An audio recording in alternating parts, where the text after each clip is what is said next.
Olá, amados, que a graça e a paz do Senhor Jesus esteja inundando os nossos corações. Eu quero ler um texto da Palavra de Deus que se encontra na carta de Paulo aos Filipenses, capítulo 1. Eu vou ler a segunda parte do versículo 20. Filipenses, capítulo 1, segunda parte do versículo 20. Que diz assim a palavra do nosso Deus: Cristo será, tanto agora como sempre, engrandecido no meu corpo, seja pela vida, seja pela morte. Vamos orar? Obrigado, meu Deus, por esse dia, pelas nossas vidas. Abençoe a Tua palavra, que é viva, eficaz, contundente, penetrante, que possa estar falando poderosamente a cada coração, ó Pai, em nome de Jesus. Amém. Alguns anos atrás, quando eu trabalhava com jovens e adolescentes, nós trabalhávamos com teatros nas missões, e uma das peças que mais apresentamos durante esse período era a peça do Ladrão da Alegria, o Teatro do Ladrão da Alegria, que consistia basicamente na história assim, que tinha uma pessoa que tinha um objeto, que aquele objeto era o seu instrumento de alegria ali, que poderia ser uma bola, um violão, um celular e assim por diante. E quando aquela pessoa expressava a sua alegria, que falava, olha, a minha alegria está na minha bola, aí surgia o ladrão da alegria e levava toda a sua alegria. E assim sucessivamente, até que tinha uma menina, que essa menina ela tinha Jesus no coração, e a sua alegria ninguém poderia estar tirando, pois a alegria estava em Jesus e não naqueles objetos que eram levados pelo ladrão da alegria. John Ray, em um dos seus livros, ele diz que a alegria compartilhada é alegria dobrada. Você está feliz? Antes de você responder, vem uma outra pergunta. Os que estão à sua volta, os que convivem com você, te vê como uma pessoa feliz? Vivemos em dias em que os ladrões da alegria, eles tentam tirar a nossa paz, eles tentam tirar incessantemente a nossa alegria. Nós poderíamos dar vários nomes a esses ladrões da alegria. A instabilidade política do nosso país, padrões éticos e morais que têm sido depreciados, todo esse surto, essa pandemia que tem assolado o nosso país e todo o restante do mundo, os valores espirituais que têm sido deixados em segundo plano, e ainda o que é pior de tudo isso que eu estou enumerando, que muitos cristãos estão perdendo a alegria por conta destas circunstâncias. Mas o que fazer mediante tudo isso que está acontecendo? Será que nós não podemos fazer alguma coisa para poder mudar esse quadro caótico?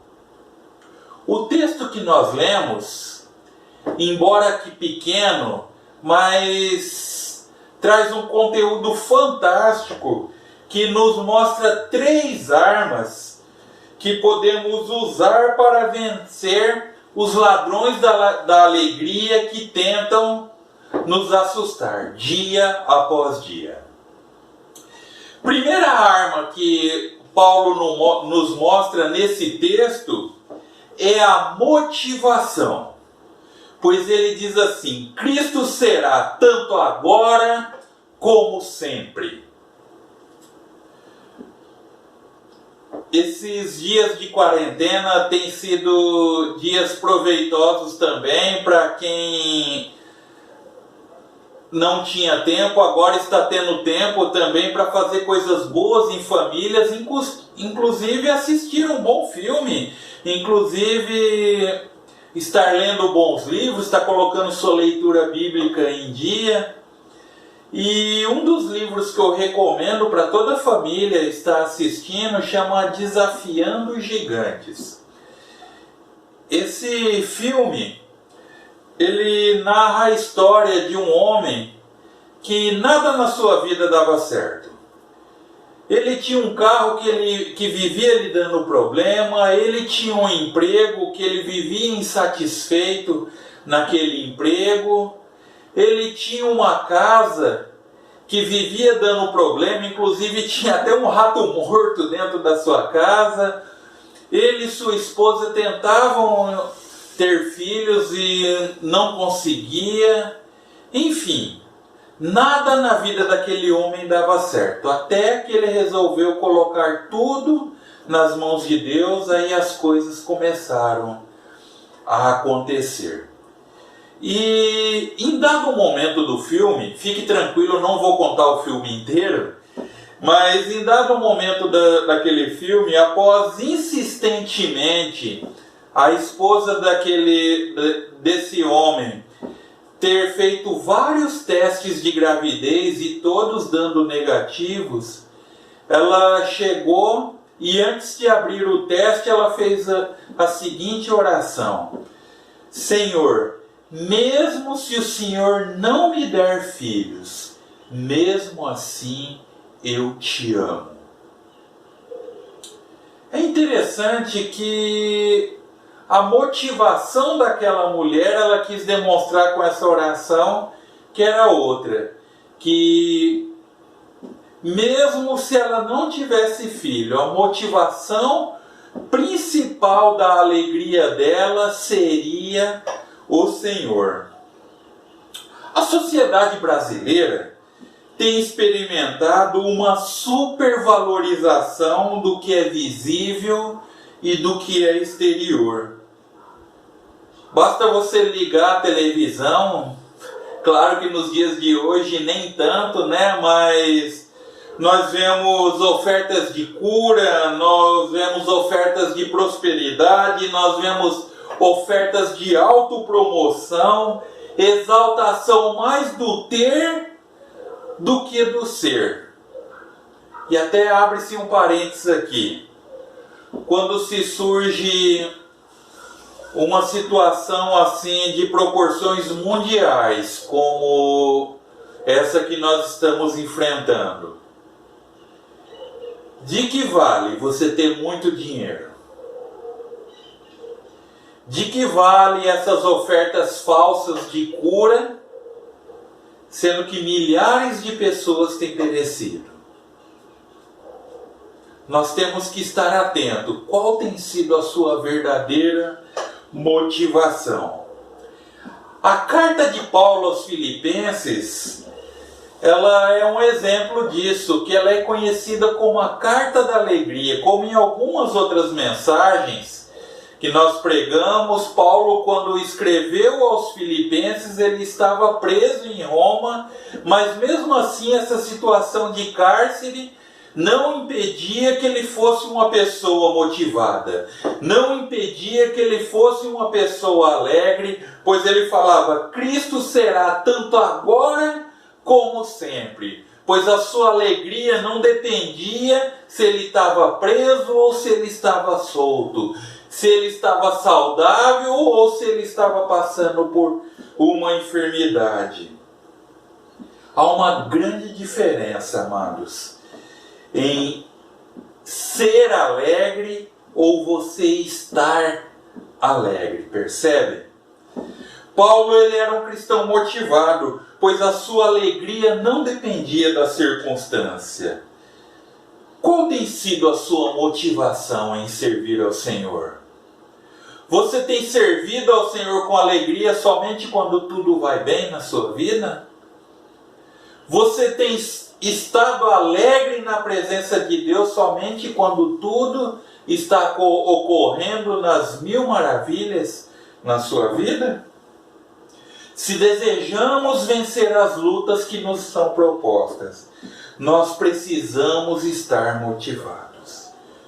Por isso que a segunda arma, se a primeira era a motivação, a segunda é a atitude. Pois Paulo diz que Cristo será tanto agora como sempre engrandecido no meu corpo. Toda motivação gera uma atitude. Você não é motivado simplesmente pelo fato de você estar motivado, mas isso vai gerar algo maior na sua vida. Isso me leva a um texto que está lá em 1 Coríntios capítulo 6, versículo 12, que o apóstolo Paulo diz que todas as coisas me são lícitas, mas nem todas me convêm. Todas as coisas me são lícitas, mas eu não me deixarei dominar por nenhuma delas. O que Paulo estava querendo dizer nesse texto, que o que você come, o que você bebe, o que você veste, o que você ouve, até mesmo o que você fala, não somente demonstra as suas preferências, mas está dizendo na íntegra quem você realmente é. Um pouco mais à frente, nesse mesmo capítulo de 1 Coríntios, capítulo 6, já no versículo 20, Paulo diz: pois foste comprado por um alto preço, glorificai, pois, a Deus no vosso corpo. Ou seja, a sua atitude faz toda a diferença. Não adianta você estar motivado se você não tiver um propósito, um objetivo para essa motivação. Você precisa ser uma pessoa de atitude. E a sua atitude tem que transparecer através das suas ações. Não vale de nada você estar motivado se as suas atitudes forem contrárias à sua fé. 1 Coríntios capítulo 10, versículo 31, o apóstolo Paulo diz: quer comais, quer bebais ou façais qualquer outra coisa, fazei tudo para a glória de Deus.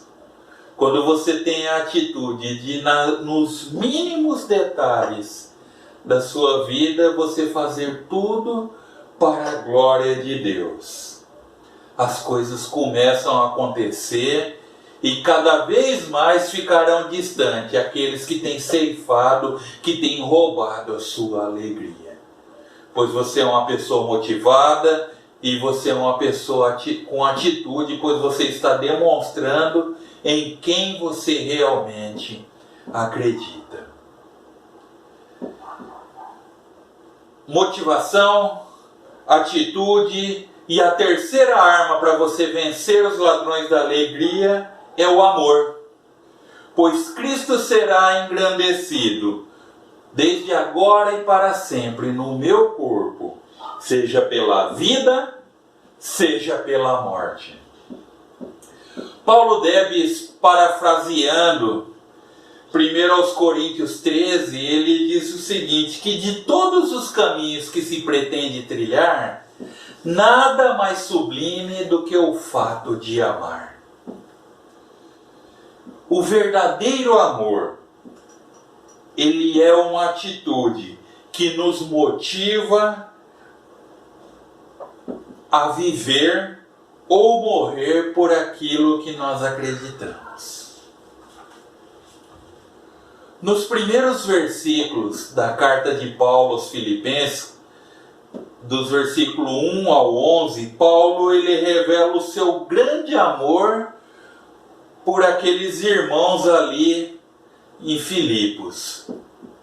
E Paulo ele pensava, ele se preocupava, ele orava por aqueles amados daquela igreja.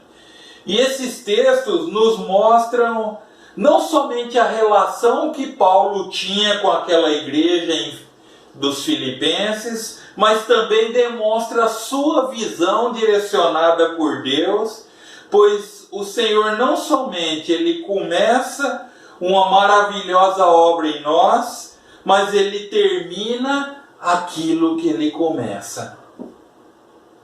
E isso é um consolo, e por que não dizer, isso é um conforto para nós que estamos passando por momentos difíceis, para nós que estamos passando por algum tipo de limitação, por algum tipo de sofrimento, pois creia que Deus continuará em amor toda a sua boa obra em seus filhos. A vida de Paulo é um exemplo de amor e como render glórias a Deus, quer seja pela vida, quer seja pela morte. A motivação, ela só tem valor se tiver uma atitude prática. E isso só é possível se houver amor. Cristo será, tanto agora como sempre, engrandecido no meu corpo, quer seja pela vida, quer seja pela morte. Que possamos meditar a esse respeito e seja uma pessoa motivada com atitude e vivendo o amor de Cristo nas suas vidas. E assim você não estará dando brecha para nenhum ladrão da alegria estar agindo na sua vida. Que possamos pensar a esse respeito e que Deus assim nos abençoe. Vamos orar? Obrigado, Pai, porque sabemos que vem de Ti tanto querer quanto realizar. Obrigado pela Tua palavra essa que tem nos trazido conforto, consolo e muita paz. Ó Pai Santo, enche os nossos corações de alegria nesses dias difíceis, para que possamos demonstrar que a nossa alegria não está pautada nas circunstâncias. Ó Deus amado, abençoe, ó Pai, todos aqueles que estão passando por algum tipo de enfermidade. Abençoe, ó Pai, todos os profissionais na área da saúde, guarde e os proteja, ó Pai. Se também com todas as autoridades civis e militares do nosso país, ó Pai. Abençoe, ó Pai, todos aqueles que têm trabalhado para que o nosso país continue em pé. Ó Pai Santo, visita e proteja todos os missionários na face da terra. Guarda as nossas vidas, pois nós oramos confiados no Teu amor, e é no nome de Jesus. Amém. Que Deus te abençoe e tenha um ótimo dia na presença de Deus.